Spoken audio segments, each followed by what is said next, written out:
প্রিয় শিক্ষার্থী, এখানে x6x² - x -15 দেওয়া আছে। আমি অঙ্কটা দেখেই আপনারা বুঝতে পারতেছেন যে এটা মিডিল হবে।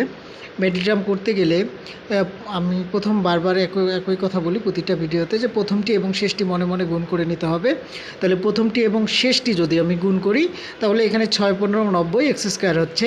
তাহলে এমন দুইটি সংখ্যা নিতে হবে যা গুণ করলে 90 x² হয় এবং যোগ বিয়োগ করলে এই মাঝের এক্সের সমান হয়। তো প্রিয় শিক্ষার্থী, প্রথমে যা আছে 6x² নেব আমি।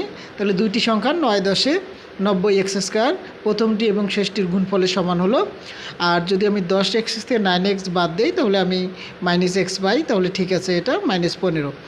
এখন আমি এখানে 6x² 10, তাহলে আমি কি কমন নিলে 10কে ভাঙানো যাবে? আমি দেখতে পাচ্ছি যে 2x কমন নিলে এখানে 3 দুগুণে 6 হয়ে যাচ্ছে। দুইটা এক্স থেকে একটা গেলে একটা এক্স থাকতেছে, তাহলে 3x মাইনাস আবার 2 দিয়ে 10কে ভাঙালে 5 দুগুণে কত হচ্ছে? 10।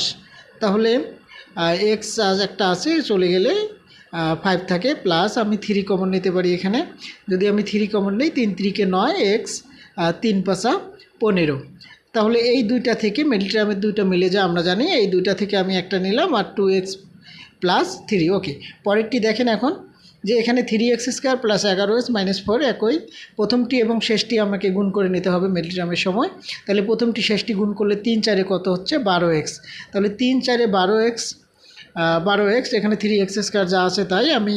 তাহলে এমন দুইটি সংখ্যা নেব গুণ করলে যা 12x² হয়। তাহলে 12কে 12x গুণ করলে 12x², আর যোগ বিয়োগ করলে 12x থেকে x চলে গেলে 11x। তাহলে আমি বুঝতে পারতেছি এটা হয়ে গেছে। তাহলে আমি এখানে 3x কমন নিতে পারি। 3x কমন নিলে এখানে x থাকে, 3 4 12x চলে যায়, মাইনাস y এখানে কিছু নেই মানে 1 কমন নেব আমি। তাহলে যদি আমি 1 কমন নেই, তাহলে এখানে কি থাকে? x। মাইনাসে -সাইন কমন নিলে মাইনাসে এখানে প্লাস হয়ে যায়।